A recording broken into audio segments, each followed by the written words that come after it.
Electricast.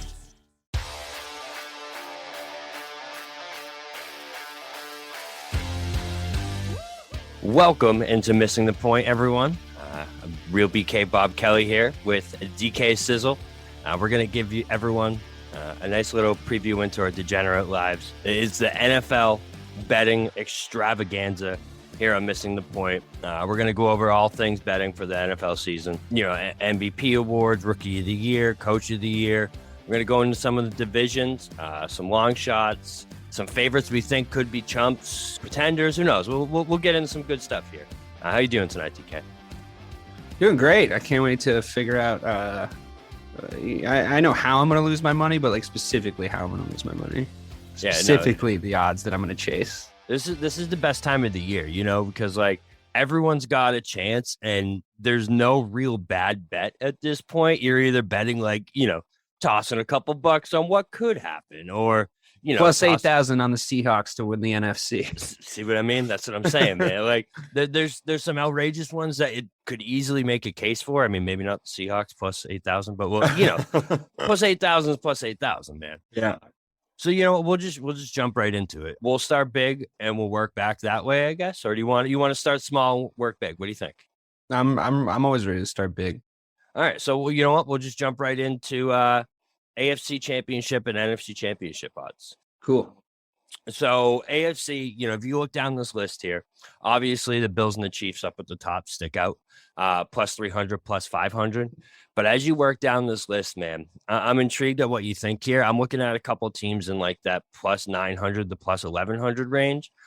I hate to say it, but again, we talked about this last betting show we did. I don't know if you remember this, where we actually named out the Bengals for our public here. Yeah. For them to ride in the playoffs. Neither of us placed a bet, and they ended up going all the way to the Super Bowl. What do you think of them at plus 900, man? I mean, to me, it's less the Bengals at plus 900 and more the Bengals at plus 900 and the Bills at plus 300. Like, I think that, you know, the team to come out of the AFC last year, and I think with a glaring reason and an easy reason why they lost the championship game, being able to sort of identify, it seems like the Bengals organization is identified it somewhat. Are they that much worse than the Bills? Are they 600 worse than the Bills? I don't think so. I think, look, I mean, between me and you, and we've said this on shows, do I think the Bills are the guys that are going to be the champions of the AFC? Yeah, I do. But you got to play the odds. You're not playing the team. You're playing the odds, right? You're playing the bets. And for the purposes of this, plus 900 for the Cincinnati Bengals is a smart bet. I mean, it's good value. It's a team that's going to do well. So you're going to be in the running, at least, I would think, until, you know, week 14, 15, 16, 17, at least until then. If not, it coming down to the wire. And if you look at some of the value on the teams in between, the Broncos at 850, no. Like, I need double. I need six-figure numbers on that. 850 is not enough. So the fact that they think that, you know, the Russell Wilson bump is going to take the Denver Broncos into more likely than the AFC champions to be AFC champions this year, I mean, I don't think so. Yeah. The Los Angeles Chargers, you know, I'm high on Herbert this year. You know, I'm here for him at 350, or sorry, in year 3 at 750. But again, I mean, they're more of a long shot than that. I need more numbers than that. But we're sitting pretty right on that list. Cincinnati Bengals plus 900, easy. Yeah. I'm taking that, and especially since, like you said, we fucking called it last season and then didn't put our money up.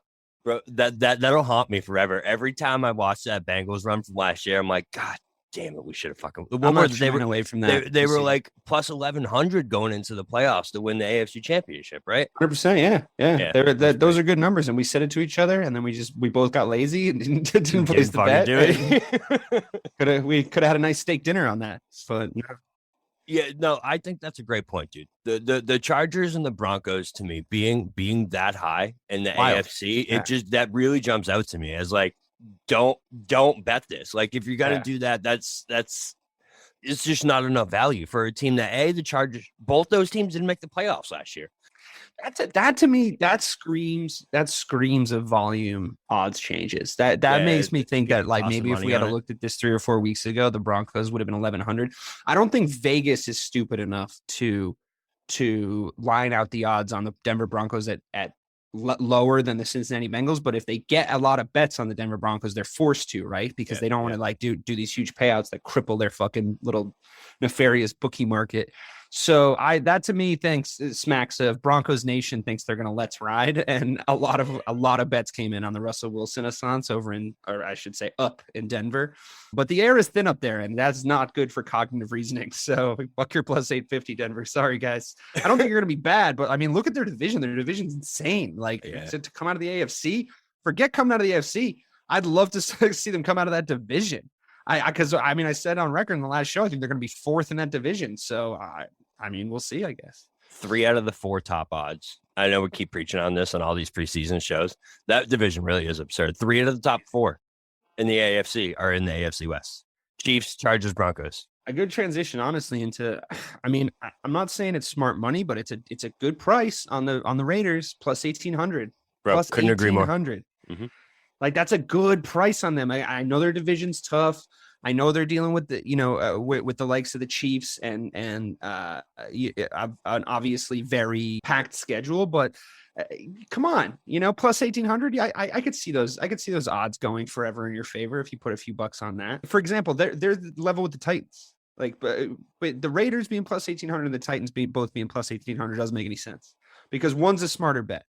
And it's definitely the Raiders. The Titans aren't going to do anything. They're losing players left and right. I think they have a good coach, but what happens when Derrick Henry has to have an even higher workload this season, which we all know is going to be the case because the offensive weapons have gone down, and he hasn't really made it through a whole season with any kind of, any kind of impact in the offseason available to him because he's so banged up. So because of the way he runs, which stating the obvious, but plus 1,800, that's a different value bet when you bet on the Raiders as opposed to the Titans. Yeah, no, that's crazy to me that they're that low on here.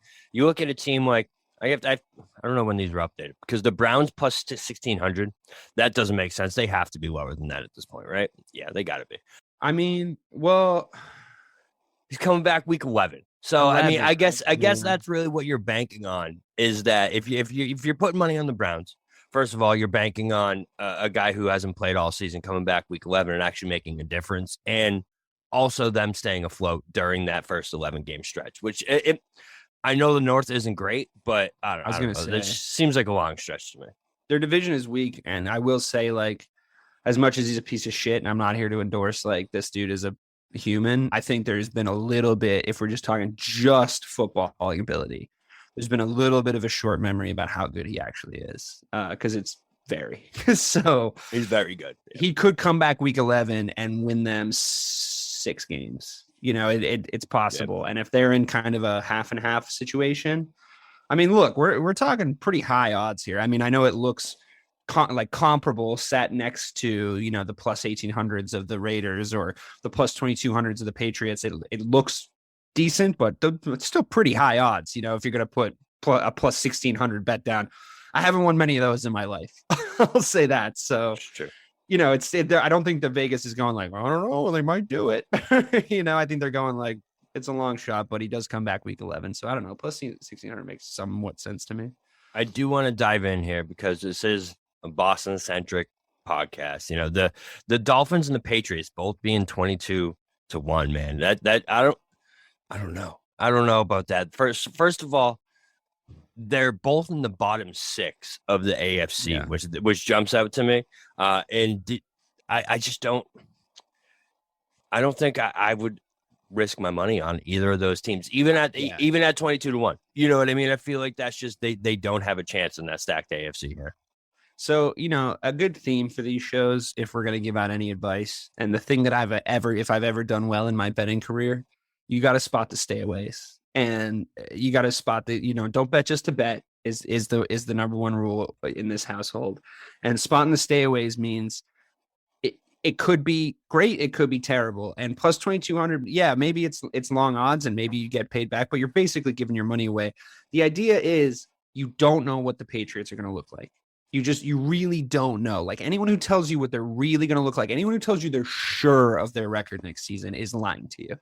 And the Dolphins, to me, are the biggest red flag stay away of the entire NFL right now, because again, 7-game streak of losing, 7-game streak of winning, a bunch of drama in the offseason with their clearly talented head coach, a bunch of weird shit with the front office that I really don't really trust them down there. And like this cake that you're making of stay away cake, the cherry on the icing of the top of the cake is the fact that their quarterback is maybe the most talked about bad quarterback of the last 10 years.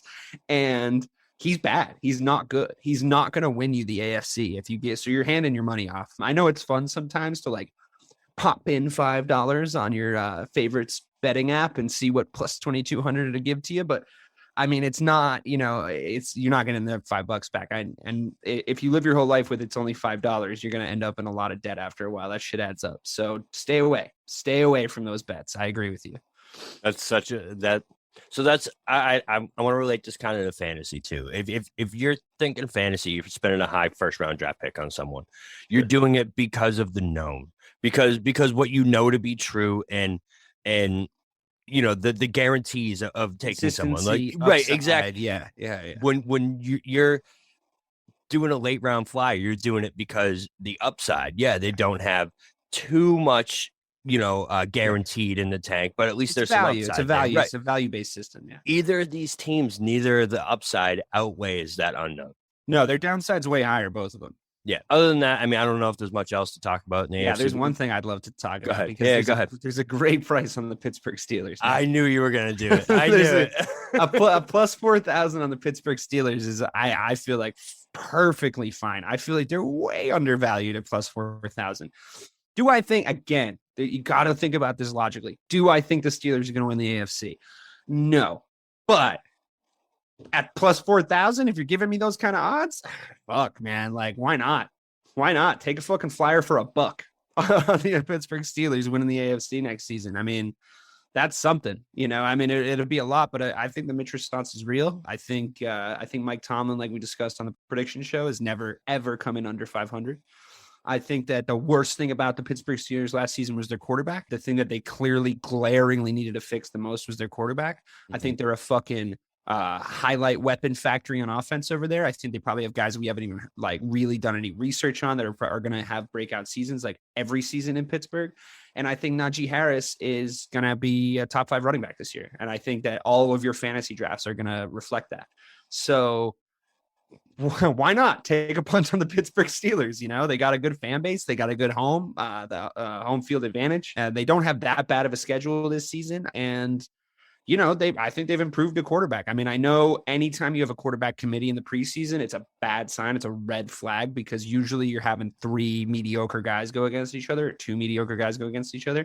But that's not the case. They have Mitch Trubisky, the most talented man in the world. So when he wins MVP and the Pittsburgh Steelers win the AFC next season, we'll see how it goes. I wonder what his odds. We'll get there. We'll get there to MVP. That might be a good bet. If it's at plus 4,000, I'm fucking taking it. Yeah, honestly, bro. Like, I know Steelers has been a bit of a tiff on this show over the years, but my biggest problem always was, and this, is their quarterback play. So yeah. I kind of agree with you. I think Big Ben. We got to see it. We got to see what it looks like. Agreed, but Big Ben was a chump these last 2 years, man. There was so 5 years. Yeah, there's just throws that he was missing that normal NFL quarterbacks can't miss. And his if you're gonna win, noodle, dude. Yeah, it was bad. So I don't disagree. Plus, I mean, 401, man. You can't you can't hate on it. You know what? That's 401, right? Yeah. Okay. Mm-hmm. Just knock a 0 off. That's the usual way to convert the American odds. I got a shout out.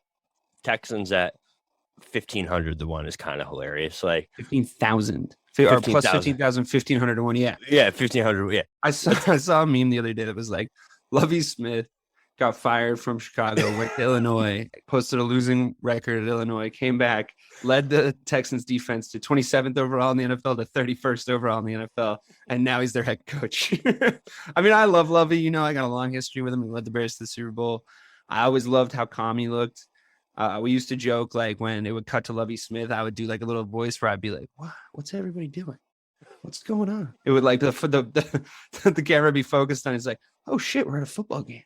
That's like always the look he had on his face. But I always liked him. I thought he was a lovable, good defensive mind. But whew, it is a fucking dumpster fire down there in Houston. It really is. I don't think I've ever seen a franchise. I mean, maybe those 0-16 Dolphins. I don't think I've ever seen a fucking franchise in worse shape than the Houston Texans right now.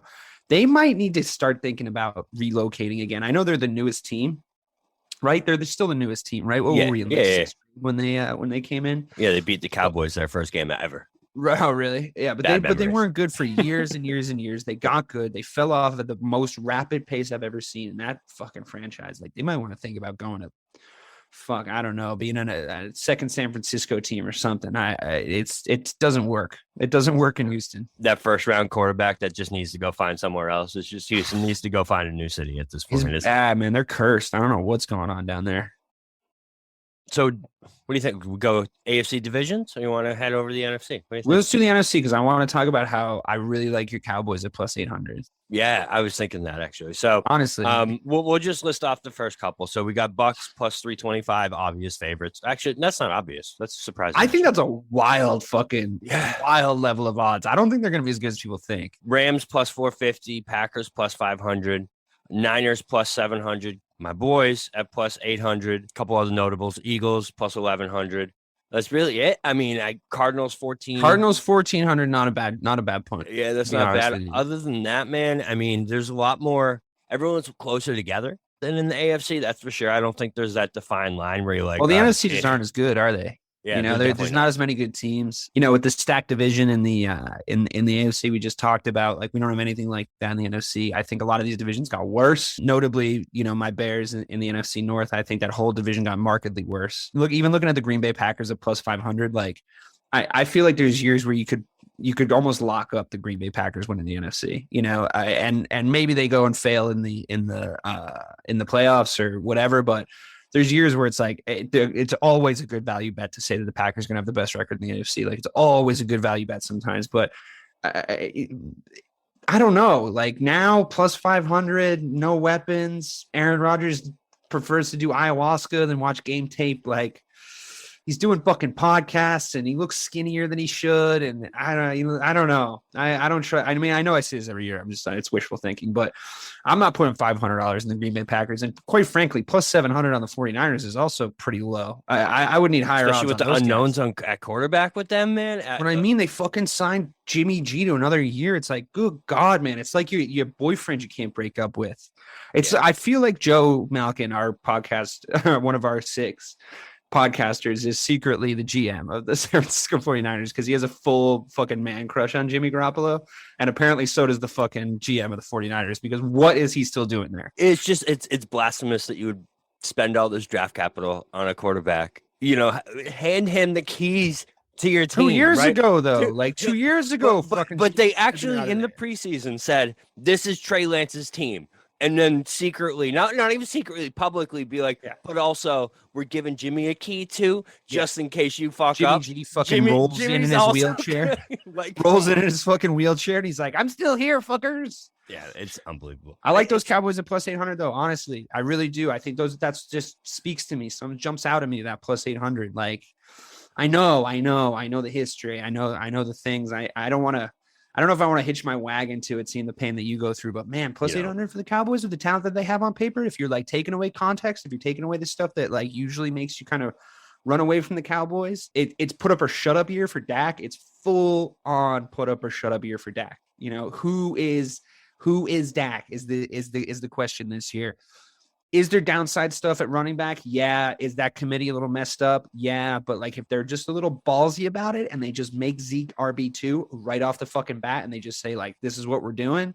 I'm sorry that his contract is more than it should be. I mean, the Steelers told us year after year not to pay running backs like this. And now we're reaping the fucking rewards of him being on a really bloated contract. But also, the way that your front office got a little sort of bamboozled by taking Dak and Zeke as a package deal was sort of obviously not a good idea. They should have divided and conquered on that. But all that being said, I mean, you can't tank because of your running back performance, but you can tank because of your quarterback performance. So again, we got to see, but I like Dak. I think he's a good quarterback. I've seen him play really well. If he could just leave a little bit of the mental midgetry aside, I think Cowboys at plus 800, that's not bad. I'd take a $50 punt on that. I think they're going to be the number one defense this year. And you said that, and you got blasphemed out of the fucking prediction show, but I don't understand why not. I think they're going to. I think they were the best defense last year. So I don't. Another year under Quinn, man, it can't get worse. You know what I mean? Like, well, it can definitely get worse. It can always get worse in Dallas. Bobby. It shouldn't get worse. Yeah, but it shouldn't. You're right. It shouldn't. It shouldn't. And I also think Trey Diggs. Like, I think a lot of the stuff that happened to him downside wise in the second half of the season, I think that was all youthful mistakes. I think if he went into the offseason and he decides, yes, I can still be a ball hawk, but I don't need to overcommit on the cover two. I don't need to like fucking, completely blow my coverage because I think I'm going to get to every ball, and just be a little bit smarter. I think that his upside numbers could look way better this season, and he could become a real professional. I think it was raw, and now I think it's time to it's time for everyone in Dallas to be, there's such an interesting case. I really do like talking about him, but it's time for everybody in Dallas to just be a little bit of a fucking grown up, a little bit more of a fucking grown up. And I think the Mike McCarthy thing aside, fucking Mike, it's a big boy to put aside, man. It does suck. As it came out of my mouth, I was like, but no, I like it at plus 800. I think that especially with how, if you look down the list, if you take listeners at home, if you take your list of odds makers, wherever you place your bets, and you look at the NFC, I think Vegas is telling you it's anybody's fucking game. That's exactly what they're saying. It's anybody's division. I think the smartest money you could probably lay out is on the Rams again, if I'm being quite honest with you. I think that the Buccaneers are looking a little strange. I think that there's some weird stuff over there, and them at plus 325. That means to me that odds makers are saying that if the Buccaneers are plus 325 to win the NFC championship and the Buffalo Bills are plus 300 to win the AFC championship, that's them telling me that they do not think the NFC is as competitive. Because if those odds are even close to similar, no one's going to look me in the eye and tell me with a straight face that the Buffalo Bills are not a lot better than the Tampa Bay Buccaneers. That's just no one's going to be able to do that on paper, at least. So the quarterback's 90. I mean, I know it's Tom Brady, but like, come on, 325. You need to up that if I'm putting money on the Tampa Bay Buccaneers to win the AFC. I don't see it. I don't see it. I agree with the Rams, man. I'm looking at other odds across sites too, and they're as low as plus 550 with the Packers ahead of them. Which to me, I don't know. I know the Stafford elbow thing is weird, but like, how can you take a team that won the Super Bowl last year and looked really good doing it, and the quarterback issues or the questions on Stafford winning big games, that's now out the window to me. Like, we saw what he can do on a big stage. Granted, yes, Tampa Bay pulled the worst coverage I've ever seen in a 2-minute situation. They were handed a game. The Chiefs didn't look themselves. I mean, there was a lot had to go right for them. Put the Packers ahead of them? That's crazy. No, God, that's no. crazy. No, and even the Bucks. I would feel more comfortable betting the Bucks and the Packers at plus 500, and more comfortable betting the Rams at plus 325. You know what I mean? If the Rams are plus 325, I still be like, okay, that's worth, something, maybe a parlay bet here or something like that to, increase it a little bit, but like, it would be at least worth something. The Bucks and the Packers under plus 500 to me make no sense. That it's crazy. No, I agree with you. I think there's a cut. I would stay away from the NFC. To be totally honest with you, I wouldn't put any fucking money near anybody winning the fucking NFC. I really wouldn't. I think it's too weird. I think there's too many variables. I think if you're gonna play, you can play a couple long shots in the AFC, and then who you definitely think is gonna win the AFC, and then I would move on from there and make some prop bets on some more specific circumstances. But if you're betting on big kind of wide, who's going to do what because of the odds, which is tempting. I get it, because you're going to get higher odds on bets like this because a lot more can go wrong. I would steer clear of the NFC if it were me. So not even like the Vikings or the Saints at plus 16 or plus 18 jump out at you? No, because like those are two teams you just can't trust. Yeah. Like, again, same case we just made in the first. Yeah, like I'm not giving Jameis Winston my money and expecting him to come back with more money. That's just not. I don't see it happening, and I'm never, ever letting Kirk Cousins anywhere near my finances. There's just no fucking way. So no, absolutely not. That's just me though. I mean, that's just how I feel about it. Bears at the same odds as the Steelers, plus 4,000. That's, great. Both my AFC team and my NFC team are at plus 4,000. We'll see how that goes. I got parlay something to those say. together, bro. You got a hell of a bet, you know? That's actually I don't hate it. Imagine if the fucking Bears and the Steelers came out of their respective fucking conferences. The world would just end. Hey, you know what's fucking weird, podcast would be over. Here's a weird thing. The Bears are plus 4,000 to win the NFC, which puts them at plus 1,000 less than the Lions. So the Lions are a bigger long shot to win the NFC. However, they think the Lions have better odds of winning the NFC North. That was weird to me too. Yeah. How can both things be true, right? So if that's the case, the plus 1,100 for the Bears to win the NFC North, not a terrible bet. I mean, I don't think they're gonna again, but plus 1,100 for a divisional win.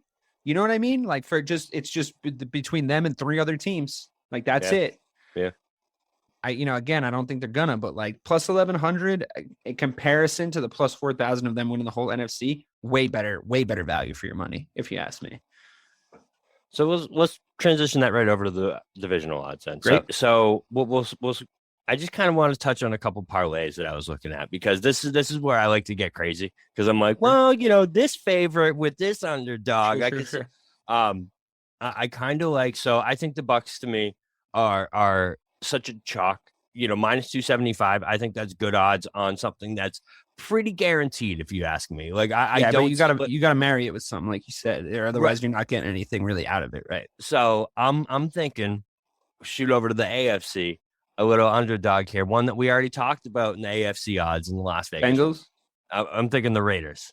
Oh yeah, shit! Look at theirs. Look at they plus got 650, bro. Right? Why are they not rating the Raiders in that division at all compared to the Broncos? I don't get it. I think it's just the unknown, but I guess it's the same thing with it's the Wilson factor. It's that let's ride. Everyone's ready to jump on that Broncos country. Let's ride. Maybe they're going to be good. I mean, maybe they'll have a Stafford type, situation happen over there. Like maybe he just needs a little bit of a fresh green pasture to go into, and he'll be renewed. But because like that Seahawks team was just getting worse and worse. Plus 650 though. I'm just that's saying. good odds. A plus 650 parlay with. What'd you say minus 275? So that would get you to like what 8-1 ish? Yeah. Eight-ish that's to a one. good little. That's a good little parlay. Yeah, I would chuck quite honestly, I would chuck the Dallas Cowboys plus 140 to win the NFC East into that because I think that's another chalk. I mean, that's good odds for them. Yeah. To be honest with you, they should be minus 150 if you ask me to win the NFC East. Who's going to beat them to it? The fucking Eagles? I doubt it. That's the hype bet is the Eagles so far. That's what everyone's looking at, the Eagles. They're thinking that it. Yeah, I'm not big on the Eagles either. I think how many years have we seen the Eagles be that team that everyone is high on, everyone's big on because of their free agent signings in the offseason, and it never comes to fruition. So I'm with you. I'm not big on the Eagles, so I'm with it. I'm with it. You know what? Another one I like in the divisionals is NFC West. I know it's a weird one, but the Cardinals are plus 350. I wouldn't parlay it with anything because I think it'll sink your parlay, but I think a straight bet of Cardinals plus 350 to win that could happen. Yeah. Could happen. Yeah. Kyler Murray could have a fucking explosive season. They're a weird team. You don't know. Yeah, I like that. I mean, especially when it comes to that him in a prove it year after getting that contract. Yeah, you know what I mean? So yeah, I like that a lot. And another like if you want to just pump up any of your parlays too, another like definitely won't sink you situation is the Bills in minus 225 to win the AFC East. They're winning the AFC East. So you think what is a minus 225 and a minus 275 get you? Does that get you to positive odds? I don't know. I don't know how it works. I'm not a mathematician. I think it'd be close. I just punch it into the thing and it tells me how much money I'll get. So, I mean, I would even be comfortable parlaying the Bills and the Bucks together as a nice little guy and then add on some kind of underdog in the end, maybe even the Cardinals, like you just said. Or if you went Bills and Bucks with those negative odds and like it's a dog line, but the Chiefs at plus 160. I know they're in a really tough division this year, but like they're probably going to win it, right? Yeah. I mean, if I had to put money on one of them, it would be them. Yeah. So that's your little punt. That's your risk. Like for the Chiefs are going to win that plus 160. That's a good 3-man parlay right there on division. There's a lot you can do on these divisional bets, to be honest with you. I like the divisional bets. I have fun with them because then too, like you got to think of it this way is like, so Also, you have that cash out option, which is big for that. All the books have now, where the Bills are going to run away with their division, and the Bucks are going to run away with their division. In my opinion, you know what I mean. And then you have all these other underdog bets where if they do make a run, you cash that shit out. Sure. Too. You know what I mean. So it's good to have. You can just play it smart as you go. Right. Exactly. What I'd stay away from, honestly, I know that they're probably gonna win the AFC South, but like the Colts rely on a running back and Jonathan Taylor, who could just fucking go down week 4. I know it's like, all the fantasy managers like about to do their drafts are going like, shut the fuck up. I get it. I mean, I know it's not a nice thing to say, but anybody that relies that much offensively on a guy at the running back position, I can't. I personally can't. And at minus 140, it's not enough of a lock, so I would stay away from that. You could throw a little money into the AFC North though, because some weird shit can happen in there.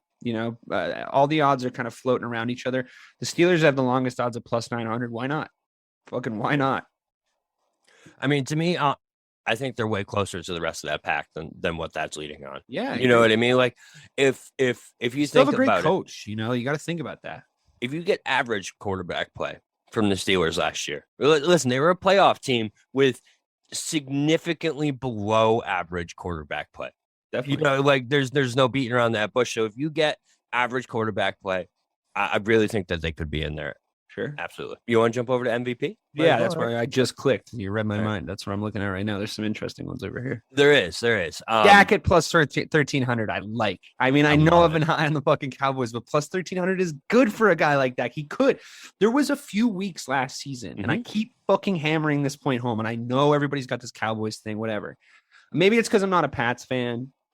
I don't know, but plus 1,300 for a guy that was the best quarterback in the league for 6 weeks last season. I'd say 6 weeks, right? Would you say that? Yeah. Like, first 6 to 7 weeks. A guy that went fucking into a shootout with Tom Brady in week 1, a guy that, if it's not for like a sort of a stuttering offensive scheme and a kind of underachieving, I know that hasn't gone anywhere, but and a kind of jinxy Cowboys franchise as a whole. And like Jerry Jones probably having to like pay back his contract with Satan by losing in heartbreaking fashions all the time. I still like plus 1,300 as a number for that. I mean, between him and Joe Burrow plus 1,200, also good odds. I don't hate that. I wouldn't be surprised if Joe Burrow was the MVP next year. Would you? I think the craziest thing to me, if I was going to bet on any quarterback to have an MVP level season, where did he go? Where even is he? Who, Lamar? Oh, Justin Herbert at plus 900. I thought that was going to be higher. I really thought it was going to be higher, but I personally, I think Justin Herbert's going to be the MVP next year. That's my prediction. Plus 900. That's a perfectly acceptable rate on punt because I'm like pretty fucking sure he's the MVP next year. So it's so crazy how much hype that, like, listen, I get it. He's my dynasty quarterback in my fantasy league. I drafted him when I love Justin Herbert, but the hype train on him this year is wild. It scares the shit out of me. But I think that, like, I mean, I'm the only one fucking saying it on our podcast. I just like that on the fucking record. But I think that when you look at, this is a guy who's a rookie of the year, right? When he came in, it's a guy who they've consistently built around at a really good rate. It's a guy who learned the system really well. And it's a guy who really is, if you watched him last season, poised to explode. There's a reason why people are saying he's going to have a breakout year and he's going to get into that. Look, we all know he's a top 10 quarterback. I won't argue with anyone who doesn't tell me Justin Herbert is a top 10 quarterback in the NFL because I don't think you know anything about the NFL if you tell me that. But is this the season where he can become a top 5 guy? I think almost certainly if you look at his competition. Can he be the best player in the NFL next season? I don't know. I mean, I think it's always up for debate. I think the NFL MVP is a weird award, but because of the hype train that you're talking about, that's not going anywhere. And that's a big part of the reason you win that fucking award, a lot of the time. So if he's talked about from week 1 as the guy who's the front runner for the MVP and he plays at the quarterback position, which is, let's be honest, easier to win that award from, why wouldn't he be the guy? Why would those odds are going to be at plus 250 by week 3? So I'm just telling you right now, if you want to make that bet, get it early at plus 900 right now. Because I bet it was plus 1,200 4 weeks ago. Plus 900 is great. That's good numbers for that, for sure. I mean, you have him tied right now. I know the guy, listen, We just talked about him, how I kind of feel like a spiritual connection to him now because of his love of hallucinogenics. But but Aaron Rodgers at plus 900. I'm sorry, the dude's won isn't it two straight now? Yeah, but his team is so much worse, though. Yeah, but doesn't that even speak to even more bounds that like if he elevates that team to the next level and they go what 11-6? I don't know if he's the golden boy that he used to be. That he was a few years ago. Like the way that the NFL treated him. It was like 3 or 4 years ago. I think it was when Brady first went to Tampa. There was this really stupid conversation going around. And, the Skip Baylesses of the world, they're like, we got to fill 24 hours of sports talk, motherfuckers. We're going, yeah, but like on talent, like I think Aaron Rodgers is the GOAT. And like, I'm sorry, but that's just not the parameters of the conversation. You know what I mean? That's just not what we're weighing it up on. Because if he was the GOAT on talent, he'd have more than one half-cocked fucking Super Bowl that like he had to walk to. So, I mean, to compare it to the fucking kind of achievements that Tom Brady has done, it's all talking heads, fucking, breaking news bullshit. And I think that he's sort of disengendered himself to the NFL community as a whole last season. He says a lot of stupid shit. He's become kind of a glowing example of an anti-vax asshole. And I know a lot of the NFL like fan base is like probably in support of that, but that's an outlier, like that's an outlier of a reason to nominate a guy for MVP. If it's a popularity contest, he's not the prom king anymore. He just doesn't give off that vibe anymore. He used to. He used to give off like captain of the football team, fucking prom king. Like, let's make him Mr. fucking Massachusetts or whatever your award was at your high school. But he doesn't give that vibe off anymore. He gives the like, oh, that guy used to be cool in high school. 32-year-old wearing the varsity jacket still. Yeah, he used to be cool in high school. Why is he hanging out with 21-year-olds, getting them high on gravity bong hits? He's giving those vibes now. I don't want you to go into that man's apartment. I don't like you hanging around with him. He's a bad influence. So I just don't see it in what is definitely a popularity contest. Now, Tom Brady, at plus 800, a little worse odds than Rodgers, a little worse, but like Tom Brady winning the MVP. I'll tell you how Tom Brady wins the MVP. Puts up MVP level numbers and around like week 10 goes like, just so everyone knows, this is the last one. He locks up MVP. That's it. It's over. I mean, I know he did the Michael Jordan, like, I'm coming back. But like, if he says like, definitely not after this, this is my last hurrah. I think that's it. I think MVP voting is done. I think the odds maker, the bookies close shop and they just shut down the odds. Like that's it. Yeah. So I like Lamar Jackson at plus 2,000. What do you think of that? Yeah, no, that was actually going to be the next one I go to. Is like, listen, he's done it before. We've literally seen him win MVP before. We know the equation that it takes for Lamar Jackson to win MVP. The Ravens win the North, and he has 1,000 yards rushing and 3,000 yards passing. Like we've literally seen it before. So for him to be at 200 to 1 plus 2,000 to me is absurd. That he's below guys like Russell Wilson, who's literally never finished third in the MVP, below guys like Stafford, even my boy Dak, Burrow, all these guys, man. It's insane to me that he's that low. I can't believe it. Like coming, last year, yeah, he was a little banged up, but if he's healthy, man, he's gonna be in the top 3 or 4 MVP conversation, right? Like if the Ravens are good, there's no doubt that Lamar Jackson's a top 5 MVP guy.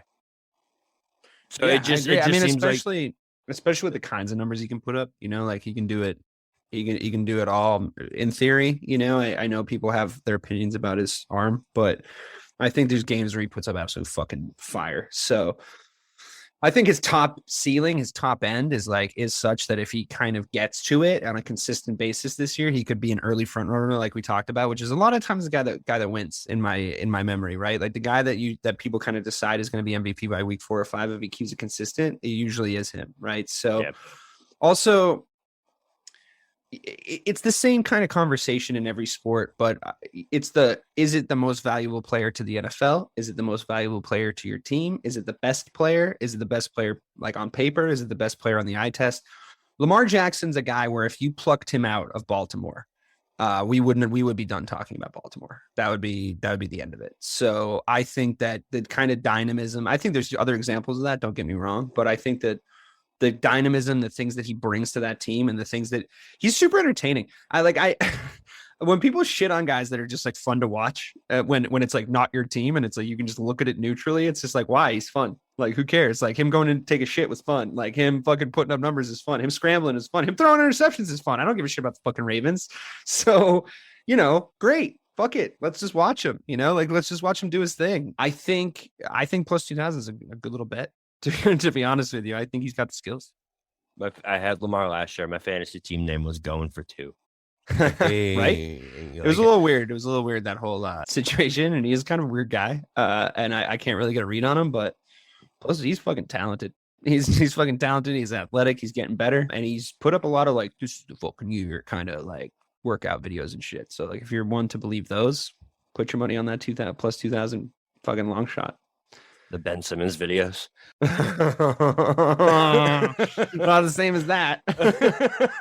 Yeah, it's funny to me. So if you look down, right, you have the first non-quarterback on this list is Derrick Henry at 400 to 1, which completely get it. I understand why he's there. But if you look right above that, man, it's crazy to me that you have a guy, Trey Lance, who has played 30 snaps in his NFL career, ahead of Mac Jones, ahead of Kirk Cousins, ahead of Tua, ahead of your boy Mitchell Trubisky, ahead of a former MVP. That's Matt not Ryan. a bad little punt either, by the way, on Mitch. Why not? Plus 600 to 1. Why not? Exactly. It's just it's crazy to me that first of all, you have two running backs ahead of those quarterbacks, a wide receiver ahead of those guys I just listed, and a quarterback who's taking like 30 snaps. So if you're looking for someone that you want to toss like $2 on just for shits and giggles, I really think if you look at that Cousins to Matt Ryan list there, so Cousins, Mac Jones, Tua is just toss Tua, actually not Tua, Mitchell Trubisky and Matt Ryan. I think that those are names that if you're looking at $2-3 to have a long shot, I think you're still going to be at least with three of those guys. You have a chance to still be in the conversation come week 10, right? Yeah, especially Matt Ryan plus 8,000. Man, I feel like that's something to look at. I don't know. I feel like the offense might go to Jonathan Taylor a lot of the times, but I mean, if the Colts are 10-1 come week 11, who the hell knows, man? You know? I mean, again, you know how I feel about betting on teams that rely on that kind of offense, but I don't mind those numbers. So I see your point. I said this in the chat earlier. I think it's funny that this website got so in depth here that they're listing JJ Watt at plus 200. I don't even know how to say that. 25,000 to 1. Yeah. 2,500 to 1. Put $1 on that. I'm in Ross St. Brown at 3,500 to 1. Like, yeah, like Cordell Patterson's in there somewhere, like 15,000 to 1 or whatever. It's amazing. Whatever. I mean, if crazier things have happened. I mean, rookie of the year. Yeah, rookie of the year. We might as well. Actually, you know what? Before we do that, I kind of want to go to DPOI. I don't even know if it's listed on here, but specifically because I want to talk about fucking Micah Parsons. And I think it's going to be Micah Parsons. I think he's winning this award this year, man. Yeah, the only guy I think is going to compete with him is Aaron Donald. But like the Cowboys set up their defense this year that they're going to let Micah roam. They're going to let him do whatever the hell he wants. Do a little Troy Polamalu impression. Yeah, man, he's going to be unreal this year, and the Cowboys are going to have that number one defense, like we said, and I think Micah's going to be the reason. So I don't even know if we have to go too in depth with it. If you agree with that, then everyone out there, I don't know what the odds are on it, but put your money on Micah Parsons.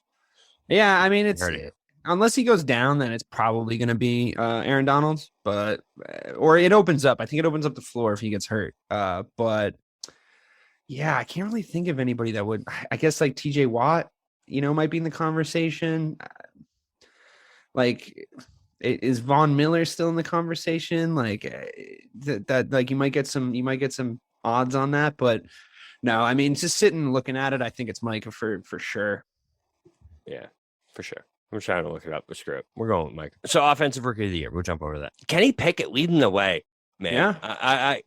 That kind of goes against your Mitch Assance, which, by the way, I love how you love your Assances this year. I've heard you give like 3, but I'm an Assance man. Kenny Pickett, number 1. I'm not surprised by that. Obviously, they're thinking Mitch loses the job in the first few weeks, and Pickett has that season that we were talking about where he stays average, he does what he's supposed to do, and in a less than overwhelming rookie class, he takes it as the quarterback. But the name I want everyone to look at here, there's two. So all the way down at where the hell is he? Jalen Tolbert for the Cowboys. I know this has been a very Cowboys betting heavy show. But plus 250 was plus 2,500 to 1. It is crazy to me for a guy that could be the number 2 wide receiver in one of the more high-powered passing offenses in the league. It's pretty guaranteed that he's at least the number 2 wide receiver the first 4 weeks of the season. So for him to be that low is crazy to me. I'm all about Jalen Tolbert this year. Other than that, I like Breece Hall for the Jets, plus 900. He's a bell cow. So if he averages 4 to 4.2 yards a carry, we're looking at a Najee Harris season from last year. Yeah, and I think that wins him the award this year. Those are my guys I'm looking at.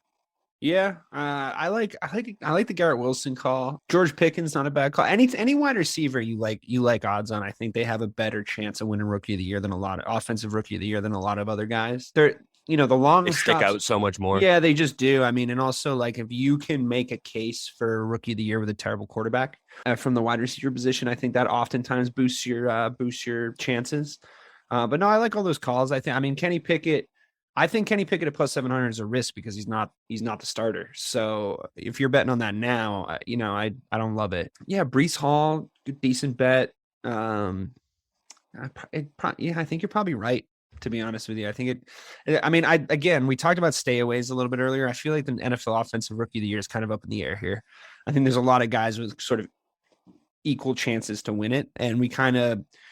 Rookie of the Year betting is actually kind of tough too because they're sort of unknown quantities. It's like you can have guys just bust so fucking hard, especially on the offensive side of the ball, especially if they go to places that are irrelevant that that they just don't get looked at. I think defense, I only have one, if you don't mind moving on. I only have one call out for defensive Rookie of the Year just because I like the odds. I mean, it probably is going to be Aiden Hutchinson. He is a fucking beast. He's so good. I think there's a reason his odds are so much lower than everybody else's. I think he's fun to watch. He's going to be really good. He's probably going to win defensive Rookie of the Year. But Kayvon Thibodeau, I think at plus 900, I think he's woefully underrated at that position. I know he's going to the Giants, but he's an edge rusher. He could put up numbers in New York if he's sort of allowed to do what he needs to do. He's super confident. He's like one of these guys. He's like, I am the best rookie this season. Like, fuck that, which I kind of like, especially for my edge rushers, especially for my guys with attitude, especially in a place where they're trying to build culture again. And he's sort of been limited in the preseason, so he hasn't really been seen much. He's sort of still an unknown quantity, but I think that if you look back on what he actually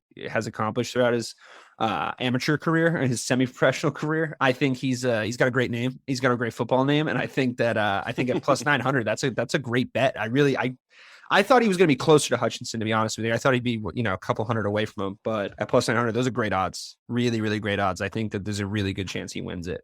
I think Hutchinson probably was the best defensive player to come out of that draft class, but for guys that are instantly pro ready, these are all the qualities that Thibodeau has that I know, when you look at the Minkah Fitzpatricks of the world and, when guys like that came into the league, they had a lot of the same qualities. So I think it's a smart little bet. I'd put 40, $50 on it. No problem. One guy I want to shout out, Jordan Davis. I don't know if you saw the viral video that he had going around where he was pushing around NFL centers like they're like 14-year-old boys. I like Jordan Davis a lot. And Rayshawn would have a heart attack if we didn't at least mention Kyle Hamilton. Dude's been talking about Kyle Hamilton all offseason. He's got the same odds as Thibodeau, though, and I like Thibodeau better. Yeah, for sure. I like Thibodeau better because he's the edge rusher. You know what I mean? I feel like that's always what stands out with rookies is those guys that sack the quarterback that make those plays.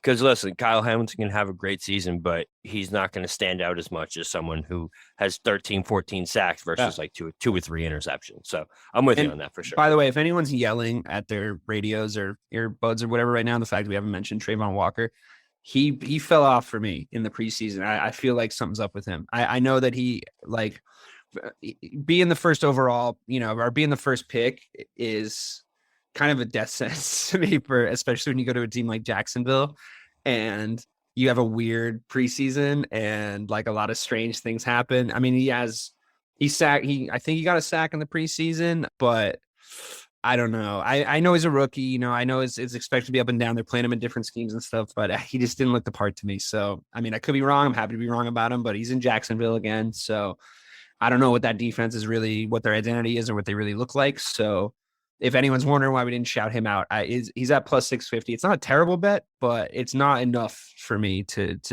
see with what I've seen, I guess, if that makes sense. Yeah, no, it definitely does. He was a questionable first pick overall. You know what I mean? Yeah. So, no, I'm with you on that. What do you think? Move over coach of the year? Yeah, great. Yeah, I mean, I honestly, I don't know where to even start with this, to be perfectly honest, because if you're asking me that, I don't know how, so like Brandon Staley's great. I guess the way that Vegas is looking at it is if the Chargers are good, it's because they fixed all their mistakes that they always make at the end of games, and they fix all these different things. So Staley's going to get that credit, especially from where they came from 2-3 years ago, and what they would have to do to get to that. Sure. To get to that point. That's how I'm looking at it. The one that shocks me, man, is Brian Daboll at plus 1,600. Like, do the Giants really have any kind of shot to have a good team this year? You know what I mean? Like, I think they're a little bit better than people think. I don't think they're like amazing, but I don't know if that's such a bad call considering the kind of guy that gets coach of the year a lot. You know, it's always the kind of like, oh, your shitty team was slightly less shitty than they should have been kind of thing. You know what I mean? Or it's Bill Belichick, or, you know what I mean? It's like, or it's somebody that like, you know, really fucking turned it around and like, had, you know, took a really bad team to be a really good team. But I think the Giants, you know, like I was just talking about Thibodeau, I think he's a really good edge rusher. I think they drafted really well. I think that they have I think that they're going in the right direction. What? You don't think so? No. I looked up the last 5 coaches of the year, and I'm sorry, what made me actually LOL. That's the noise everyone makes when they LOL. Is 4 years ago, you know what coach of the year? Who? Matt Nagy. Yeah, I bet he fucking did. Sorry, I didn't mean to laugh in the middle of the year. Yeah, no, I mean, I remember, you know, he was hot shit. That's what I mean, though. You know what I mean? That's what I mean. That it proves your point exactly. Yeah. So last 4, just for our knowledge: Vrabel, Stefanski, Harbaugh, and Nagy. So exactly what you were saying, except for the Harbaugh one where they went 14-2. But again, I think that was just more unexpected. I would look at it like a John Harbaugh. If you're looking for bets here, sure, John Harbaugh at plus 2,500 is a good one because where's Doug Peterson? Peterson's plus 18. I mean, he's on his redemption tour. You know, there'll be eyes on him. I think he'll get more credit than he deserves if he gets, you know, 7-8 wins out of that Jacksonville team. So you could see it. You could see it happening. What about Tomlin? Tomlin he's low. 2,800. So Mike Tomlin 2,800 with it, you know, everybody coming into the season saying the Steelers are going to be trash, and he's never posted an under 500 season. You know. And he also took in Brian Flores and put him on the coaching staff and like did a nice thing there. And he's kind of a pretty well liked coach. And I don't know if he's ever won it. Has he ever won it? I don't think he has. No. I mean, plus 2,800 Mike Tomlin, Pittsburgh Steelers. I don't hate it. I mean, again, you know, I think they're going to be better than the odds are giving him credit for. So has he won it? Let's see. I feel like he had never won. Never one time. Yeah, he's due. He's due. Put your 2,800 on 2,800. Let's go, Mike Tomlin. I like it. Actually, you know what? I think that's what just happened. I think that's there we go. Sorry. I think that's my favorite coach of the year bet. I'm with you. I like Tomlin at coach of the year at 2,800. The only other one I want to point out is just because, listen, the dude's the GOAT of coaching for a reason. Do you think Belichick has plus 2,200? If Bill Belichick gets double-digit wins with the New England Patriots this year, it's one of the most impressive seasons of coaching he's actually had in regular season play with the NFL in the NFL, because that Patriots team's fucking terrible. So if he gets double-digit wins, if he wins 11, 12 games, great candidate for coach of the year. Great fucking, because the narrative could emerge. You know, the narrative could emerge around week 6 of like, they are overachieving, and it's thanks to that man, right? You can just hear Chris Collinsworth, and it's just thanks to that man right there, Bill Belichick. He still got it, and you know, he lost his quarterback, Tom Brady, blah blah blah. You know, you can just hear it. You can hear it. Yeah. The narrative fucking starts, and it starts to go, and like they win a big Sunday night game or whatever, you know, and it's just like, oh, maybe, and obviously they're not going to do it, but you know, all those guys who bet on them to win the AFC at plus 2,200 didn't listen to us. They're fucking sitting pretty. It could happen. You know, it could happen. But you know, this is the wrong show if you're here for like, let's fucking celebrate Bill Belichick and the New England Patriots. We're the wrong motherfuckers. At least with us too. At least with us. That's what I mean. Yeah. But yeah, I mean, look, Bill Belichick is the best coach in the NFL. You know, he suffers from LeBron-itis a little bit. You know, there's about 11 years where LeBron should have been the MVP in the NBA every single season, but people just got kind of bored of it. So they didn't make the MVP every single season, but he was. So he is still the best coach in the NFL. He is still the best, the most talented, the most successful, but you can't just give it to that guy every year, I guess. Makes the award a little redundant. So is he still the best coach? Yes. Is he going to win coach of the year? I mean, the odds don't think so, but that's why we play the game. Fair. All right. So you know what? We didn't even talk about this at the top. Let's circle it all back. We'll close it out with our favorite Super Bowl bets of the year. So I'm gonna go. Like this. Yeah. Yeah. I'm gonna go. Listen, I wouldn't be myself if I didn't at least mention the Cowboys at plus 2,000 to win the Super Bowl. I'm sorry but if you're telling me a team that has the most upside around this area, right? So the other one I'm going to talk about is another team we already talked about too. So the Cowboys are at plus 2,000 and the Bengals are right around plus 2,000. I love those two, man, because if you're talking about, so you have a team that's on, like you said, this is ride or die. If it doesn't happen this year for the Cowboys, first of all, McCarthy's probably gone. Questions about Dak, Zeke's probably gone. Like this is the year for the boys. So I do think at plus 2,000, you're getting great value with a team that has all the incentive. Yeah. Right. All the incentive to win a Super Bowl. And then the Bengals, man, listen, I know the Super Bowl hangover is a real thing. It is. But if you're telling me plus 2,000 on a team that we just saw can run the table at any time, Joe Burrow can get hot, Jamar Chase can get hot. If anyone can drag their team out of a Super Bowl hangover or prevent their team from being in a Super Bowl hangover, it's Joe Burrow. I think he's got the best mentality of quarterback. Dude got sacked 7 times in a playoff game and won. Look, I just think if they had any semblance of an offensive line, they win that game. And I think that they're a really talented team. I think he's a really good quarterback. I fucking like him. You know, I like watching him. I like his whole attitude. I like his swagger. But yeah, if anyone can prevent a Super Bowl hangover, and in a circumstance where you can really point to one thing, not like the failure of the team or the failure of the mentality, just the failure of the fucking offensive line, you can really just point to that, and they still had a shot, you know, before and after Fat 50 Cent came on the scene. I think it's a really good bet. Yeah, I agree. I also like the Chargers at 1,400, by the way. I'll say that one more time. Chargers at plus 1,400, not a bad Super Bowl bet. Yeah. And listen, I'm not sitting here telling you that we think that these teams are better than the Bills or better than the Bucs or the Chiefs. Right. Right. Exactly. We're not saying here that, you know, the plus 2,000 is a better, we think is more likely to happen than the Bills at plus 600. Because we all know the Bills are more likely to win the Super Bowl than the goddamn Cowboys. That's just a fact. Sure. But if you're telling me to toss $5 down on something, it's going to be the Cowboys, Bengals, or like you said, the Chargers. I think those are 3 really smart Super Bowl bets that I think you'll at least be in play come that last weekend of the Super Bowl or last weekend of the season.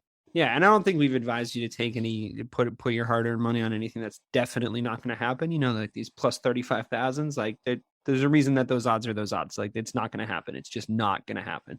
It would be the craziest thing that ever happened if it did. And before we go, I just do want to say one thing. I know that this is a gambling themed show, just like things we're in high support of, drugs and alcohol. I think you should do all those things in moderation. If you think you have a problem, you should definitely talk to somebody. Gambling's for fun. It's not for life. It's not to make money. Don't gamble more than you can afford, and don't lose more than you want to tell your wife about. That's a great way to cap it off, man. So for DK Sizzle, I'm the real BK Bob Kelly. Bet responsibly, bet big if you want. Is it missing the point? We're out. Hey, it's Tim from 50 Years of Music with 50-Year-Old White Guys, the comedy podcast you had no idea you needed. Join Ben, Jeff, and me as we continue our musical road trip back through the years and around the globe. See, just when you thought all white guys were like Joe Rogan, you come across 3 educators trying to remember when we were cool. 50 Years of Music with 50-Year-Old White Guys. Electricast.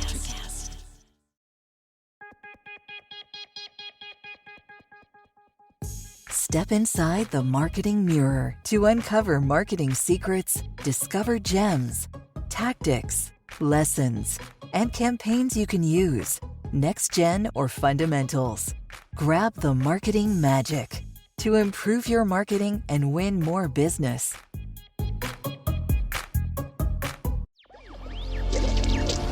Electricast. Electricast.